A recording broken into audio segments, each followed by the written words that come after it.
Bye bye, everybody. Hey, Megan, I have you on deck. Are you there? I am. How are you doing? Good. How about you? I'm doing great. This has been cool so far, and we're ready to kick it on again. And we're 2 minutes over, but we should be okay. Um, you're going to drive this. I'm just going to introduce a little bit, and then it's all you. I want to, first of all, thank you. I know everybody listening, coaches, parents, kids, etc. And I think my mum is still on. Obviously, the times we're in, we're all going through our own difficulties, our own challenges, and there's hopefully light at the end of the tunnel.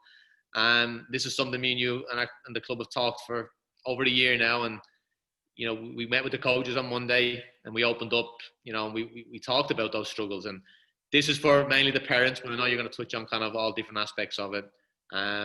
We will at the end, I'll mention it again, we'll do Q&A, and then we'll have a breakout room that you can go. And if any parents want to kind of go with you, they're more than happy. And I know you'll give your contact information and we'll go from there. So it's all yours. I'm so excited to hear what you got, and all over to you. Thank you. All right. Thank you. Here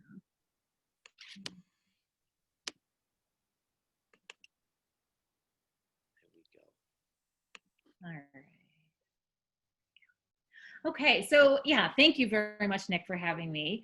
I really appreciate you bringing me in to talk about something that's a passion of mine and something that I've worked in for over 20 years. So thanks for making this happen. So I thought we would just kind of start by talking a little bit about mental health. So, it's a buzzword and you hear it a lot we started to hear it more, I guess, in the past, I don't know, so many years, but definitely during the pandemic, I feel like we've heard a lot of talk about mental health and how it's important. And so when I talk about mental health, what I mean, everyone has mental health, right?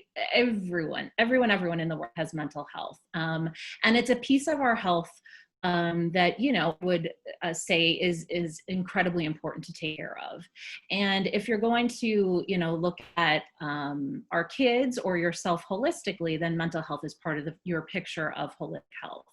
And then there's other parts of mental health, right? If someone is struggling and has a mental health condition or a mental illness, so that's separate. But mental health is something that we all have, that we all can take care of, and all need to take care of, especially right now in these trying times that we're going through. So, why are we talking about mental health? And for our kids, youth mental health conditions are rising, and we see them rising globally. And I think in the past 9 months, we've seen those numbers rise even more. So the other thing that is important to think about is that half of all lifetime cases of mental illness begin by age 14. So this is, earlier than a lot of people oftentimes are aware of.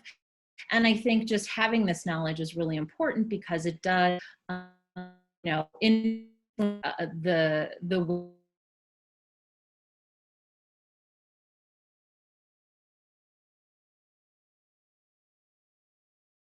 of mental illness, but can be on a spectrum, right? So anxiety, we all have anxiety. I think I speak that, true in saying that. But it depends on how extreme or how much you're functioning. Anxiety begins at a median age of 11, which means that half of the cases begin before age 11 and half begin after. So we're talking about a really young population here where we start to see anxiety becoming an issue for our kids. And then things like eating disorders, which, we often talk about girls with eating disorders, but there are certainly boys who fall in this category as well. And the median age for eating disorders is 15. So again, we're talking half start before, half start after 15. So a very young age, and an age at which a lot of us find ourselves with kids in these categories right now. Also depression rates, that's, something that you hear a lot about, are 6 to 17% for youth. So depending on the age, depending on the circumstances, depending on the environment, that's the range in which we see youth struggling with depression. And again, it's a number. I think any kid struggling with depression is too much. We know that obviously it's going to happen. But again, we're just trying to talk about this to make us more aware and to have as many eyes on our kids as we can.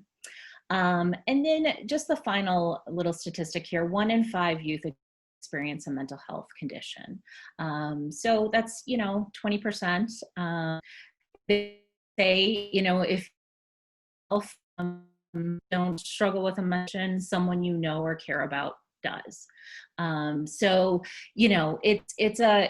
it's something that's out there, that's prevalent. And, I think we're starting to talk about it, but for a long time, and there's, lots of people out there, lots of people I know, who, grew up not talking about mental health. But in all reality, the more we talk about it, the less stigmatized it becomes and the easier it becomes to talk about it. Because like I said at the start, it's just a part of our health, and it's just something that we need to pay attention to. So, we've got all these statistics, and I don't mean to scare you. I mean, I do a little, but I really don't, because these are the numbers and they've been out there for a long time. But then you put the pandemic on top of all these things that we typically see with kids. And the 1 in 5 number, I know I'm referring to kids because we're talking about, our kids on the club, but it's the same for adults. So, 1 in 5 adults, think about your close group of friends, and, that's probably more than 5. So, so the pandemic came in, and all of a sudden, we felt really out of control, right? This pandemic came out of nowhere, at least for me. And, everything just felt really out of control. It changed our daily lives. So since March, I feel like, our lives have just been kind of turned upside down. And, the virus is invisible, right? But it poses a threat to our health and safety. So it's so scary because we can't see it. We can't feel it. We can't, we don't know quite where it might be or how to avoid it. I mean, we do better now, but even though it's invisible. And so that makes it scary. There's obviously recommendations early on around isolation, and even now, right, with holidays coming up, there's been more recommendations of stay-at-home, stay-at-home recommendations. So that disrupts our connection with others. And I know you all know this, right? I'm pointing it out, but I know you're living through it, you're experiencing it, so you know exactly what I'm talking about. And then not everyone agrees, right, on the spread, on the mitigation of it, of the plan for the future. So there's just all this uncertainty. And our brains like certainty, our brains like control. And we haven't had a lot of that in the past 9 months, right? So that begins to take a toll on us. So a couple of areas that I just wanted to touch on are some concepts that have been, coming out during this whole pandemic. So the first idea being that of moral fatigue, and maybe you've seen, this idea out there. And the idea is that it's really exhausting to have to so carefully consider our options before making a decision, right? I don't know if you've experienced this. I'm guessing that you definitely have. Just simple things that we took for granted that we would just do without even thinking about.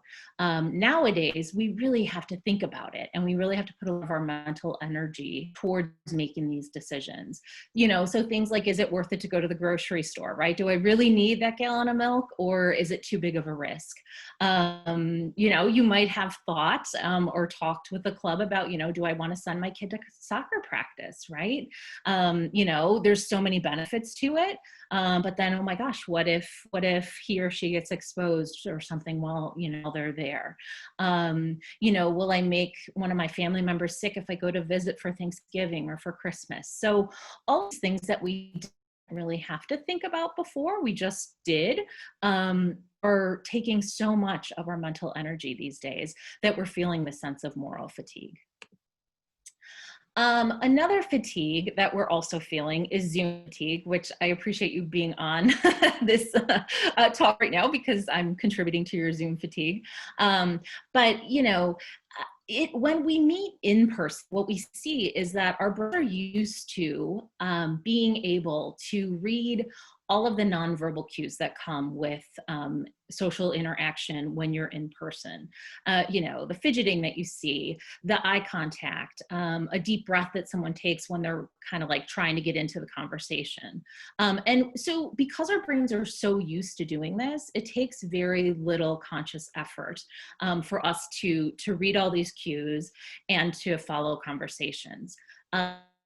Now, in contrast, on Zoom, you know, we take away a lot of those nonverbal cues because the screen just doesn't provide for that. I mean, you might notice some, you know, a few cues here and there, but it's just much more difficult to read those cues when we're not in person. And so, you know, it takes so much more attention and so much more energy to pay attention to just the words.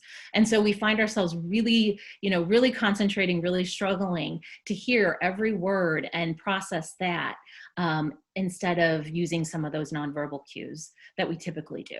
So if you get off of, you know, your 8-hour Zoom day from work, and then, you know, someone wants to do a night Zoom cocktail party, you know, over time and over these, you know, 9 months that we've had, this becomes very exhausting. And so I don't know if any of you are feeling tired, but I certainly am. And, you know, I've noticed that even when I'm on a Zoom call for an hour, 2 hours, I literally am just exhausted when I get off. And there is some science to show us why that's happening. So that's Zoom fatigue. And then the last point I want to just talk about is this sense of grief. So, you know, the world has changed, right? And we don't quite know when and if it will go back to normal, right? Or if we want it to go back exactly to what normal was. But, you know, that's something that we grieve. The uncertain future is something that we need to grieve, and letting go of what we can't control, right? Again, I said our brains like control, and this is a challenging time, right? We can't control others' actions. We can't control who wears a mask. You know, we wish we could. We put out all these, you know, posts on social media and everywhere, but people do what they want to do, right? You know, who travels outside of state and doesn't quarantine when they come back, despite those huge signs on the expressway, right?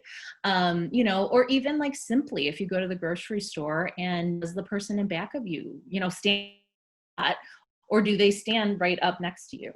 And then again, like, you know, I've heard, and I was talking with the coaches the other day, they were saying that, you know, are your child's peers playing soccer games against other teams, you know, while maybe your child is scrimmaging with City, right? And so these are all things that are out of our control, and also, you know, it's hard to deal with, and we have, you know, every right to grieve these things. I know it sounds kind of extreme to say that, but grief doesn't only come with death, right? It comes with a lot of different things, and right now I would strongly argue that we're all grieving all, you know, some things that are going on in the world.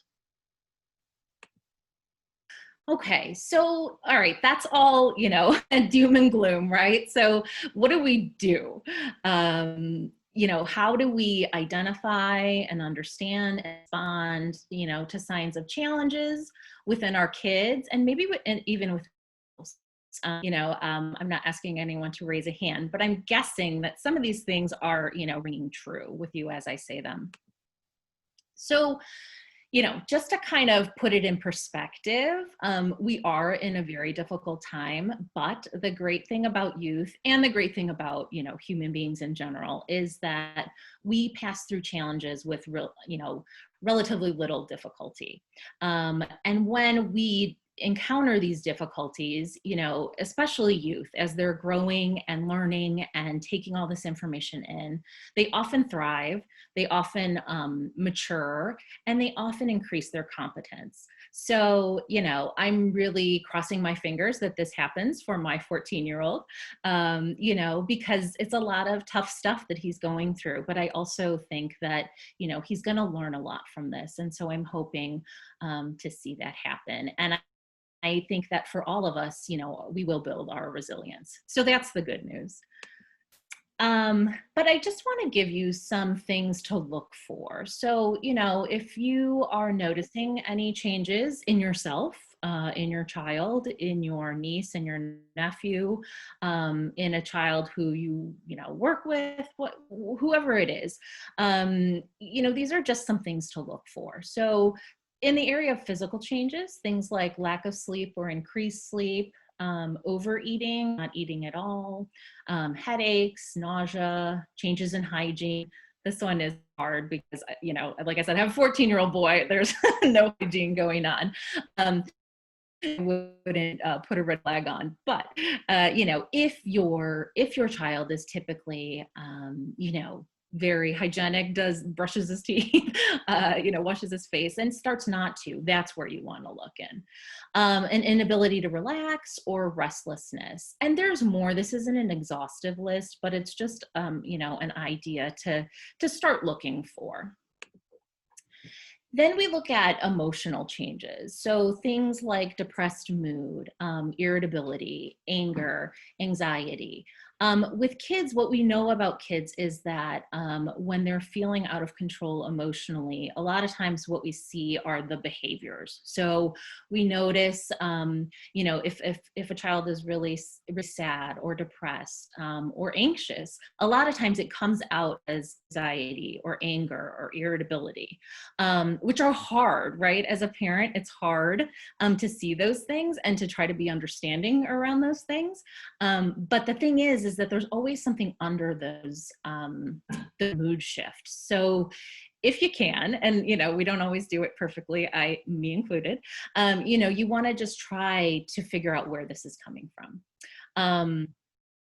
You know, lack of emotion is a big one. Hopelessness, or things like oversensitivity, or, you know, criticism. Then when we look at like the behavioral changes, things like crying spells, which, you know, I think that's a much more, you know, obvious red flag. But again, it's important to keep in mind. Withdrawing from others, you know, loss of motivation, or any kind of obsessive or compulsive behaviors. And then the last area that we'll look at is changes in thoughts. So if you notice for self-criticism or blaming oneself, a difficulty making decisions, this is a big one. I see this a lot. A difficulty remembering things, difficulty concentrating, you know, or rigid thinking. Those are some of the things that you could keep an eye out for. And so just again, because whenever, you know, you learn this kind of information, it's really easy to think about your child or yourself and think, oh my gosh, I do all those things and, you know, I need help, right? So it's important to keep in mind that, you know, there's a fine line sometimes, right, between typical changes and typical development, and then warning signs. So you want to look at, you know, what's the impact of change? How is it impacting your child's functioning? How is it impacting them in school, which right now could be challenging because I know a lot of our kids aren't in school, but are they able to do some of the tasks that are required them of, you know, the online schooling? How are they doing in social settings? Again, could be challenging, but, you know, sometimes kids are seeing each other. And also, you know, like right before this, you know, we're talking about gaming, right? So are they doing those kind of things? Are they keeping in contact with their friends?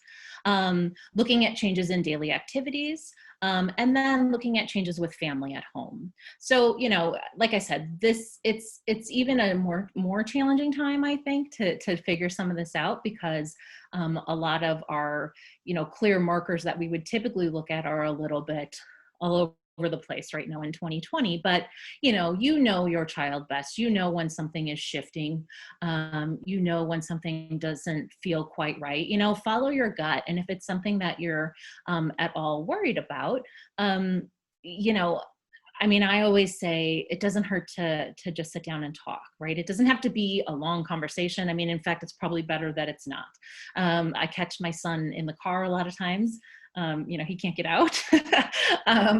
And also, you don't have to look at each other, right? You're looking forward. You don't have to make eye contact. And so, it can be a really kind of a short engagement, but just to check in.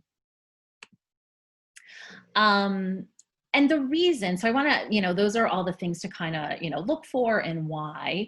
But I want to talk about, some protective factors. And the reason that I, talk about checking in with your child is that research shows us that the number one biggest protective factor is a child having a trusted adult in their life.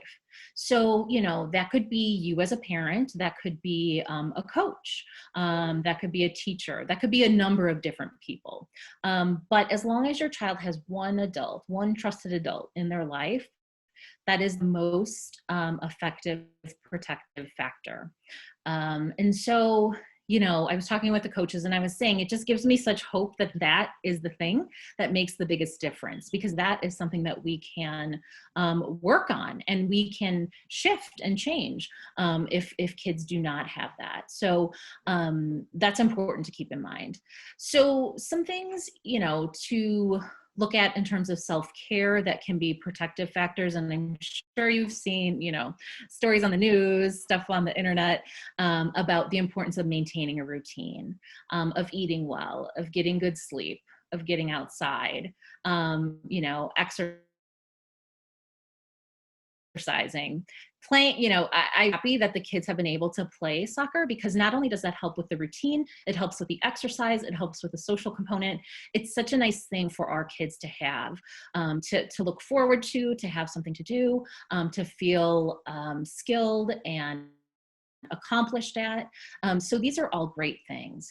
And then the other thing is developing mindfulness practices. So I don't know if anyone does this, but it's something that there's a lot of nice research out there that shows that it can be really effective to give our mind a break.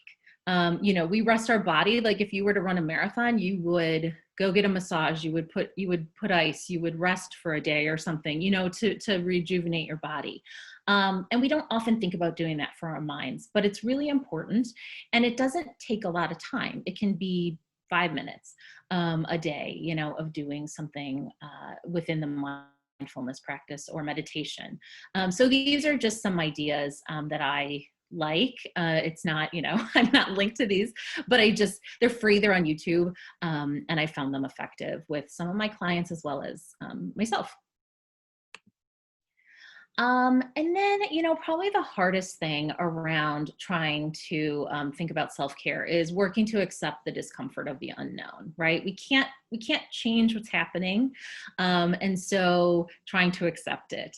And then, continuing to practice physical distancing, obviously, but don't lose those social connectedness, right? Even though you might be tired of Zoom, maybe looking for some social ideas on Zoom, volunteering, doing something to help others is a huge thing that they're finding is really good for people to be doing right now, because it gives you that sense of accomplishment and you just feel good about it.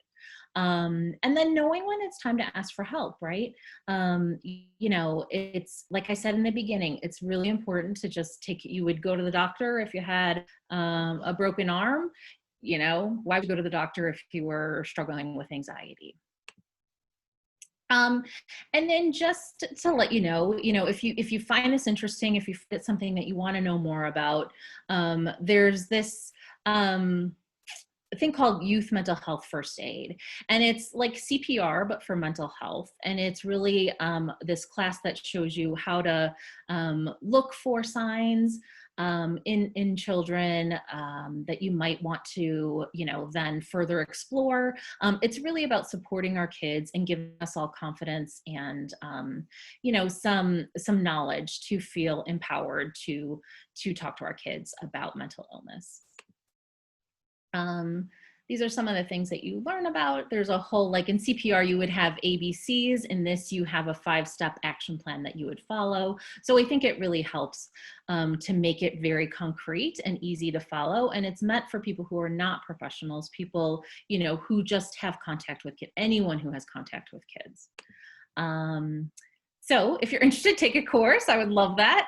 And, we've been talking, the City Soccer Club and I, about, doing more with this, because we just think that mental health is so important for all of us and for all of our kids. So thank you. And are there questions, or we can break into rooms, whatever you like. Again, fantastic. And again, it was helpful with the coaches this week as well. So I think you put it for me anyway, you put it very simple in terms of the times we're in, and obviously related to the times we're in. And we're going to start with some good questions here. Now, Coach Shelby is going to jump on, and she's got a good question. Yeah. Hello. Hi. Hey, I was just going to ask you if you could maybe touch base on how parents can start a mental health conversation with their kids. Just to kind of check in, even if they aren't showing any signs, because I think it's very important, especially with everything going on. You might think everything's okay, but kids are at home and on a bunch of social media and all this stuff. And I think, maybe parents don't know how to go about approaching their kids, without blaming or trying to make the kids feel bad. So do you have any advice on that? Yeah, right. It is scary. Thank you for that question. It's a great question, because it is, right? And then if you ask the question, then what if they say they're not okay, right? I mean, you want to know, but then as a parent, as anyone, as a human being, like, you kind of don't want to know, right? So yeah, I mean, number one, you have to be ready to ask that question, and you have to be ready for what they're going to tell you, right? And then, I think I tend to just try to link it to something. Maybe, maybe you saw a commercial on TV, or maybe, there's lots of stuff posted online. Say, hey, did you see that about mental health? Like, what do you think about that? And just kind of try to pick their brains, see what they already know. I know a lot of our kids, it seems to me, and I don't know if this is, across Chicago, but it seems to me that they're getting a lot more education around mental health in school. So sometimes I'll bring up something that, maybe I think that my son heard in school. But also, I mean, if you're noticing something and you want to ask about it, ask about it. It doesn't hurt to ask about it. You could just say, look, I'm noticing you're looking kind of sad. Like, how are you doing? What's going on? Try to ask an open-ended question, because if you ask a yes/no question, like, are you sad? They're going to say no, right? I mean, my kid would, at least. So, that's what you'll get. So try to ask open-ended questions, see what they can give back to you, and don't push it. They don't have to tell you everything in one go, right? It can be over time. But the beauty of asking a question is that then they know that you care, in a real way. And they know that that you're noticing, and that does a lot for our kids, just knowing that you're paying attention and that you care. So if you even get that far, you're so far ahead of the game. And if you're talking to them and you say something and you're like, oh my gosh, that, or whatever, you just, own up to it, right? And just keep going. There's no real right or wrong. It's just about opening up some conversation. And you might be super uncomfortable yourself. I have definitely been in that boat, but I always think, like, okay, it's better to ask than not to ask. Awesome. Thank you. Yeah, thanks for the question. Great question. I know, Craig, you had a question, but it's kind of similar, but I don't know if you want to add anything to it, Craig. Hi, Megan. Thank you very much for the talk today. It's been fantastic. And thank you for your time as well. Yeah. I'd just like to ask, what would be our first steps if I see a friend or even a player like showing the symptoms of some mental health issues? Yeah. So, I mean, if it's, to a point where you think this is a serious issue, then you're going to get help right away, whether that be to the level of crisis and calling 911, hopefully not, but maybe. But I think just starting to watch then that child, if it's a little more subtle, watching over time and seeing what's going on. And maybe that over time means over the course of a week, or maybe it means over the course of a month. But just keeping an eye on it and seeing how they're doing, and noticing any changes that you're seeing. And again, that would be a good time to step in at some point and let the kid know, hey, I'm noticing this and I'm here, if you feel comfortable, right? I'm here if you want to check in, I'm always here. So, and then we had, I know, talked earlier on with the coaches around like, how do we pair as coaches and parents, when these kind of things are happening. And so that's something that we'll continue to discuss and figure out. Thank you very much. Thank you. Yeah. Craig. Simone, you got one? Yeah, hi Megan, and Hi. so thanks again for all your help. So this is so beneficial for us as coaches, and learning everything and helping out if we see any issues is really helpful. My question was kind of about social media, because that was kind of something that I never really had to deal with growing up. And I kind of see it a lot today, and the kids seem to be getting younger and younger, and being on TikTok and Instagram and Facebook.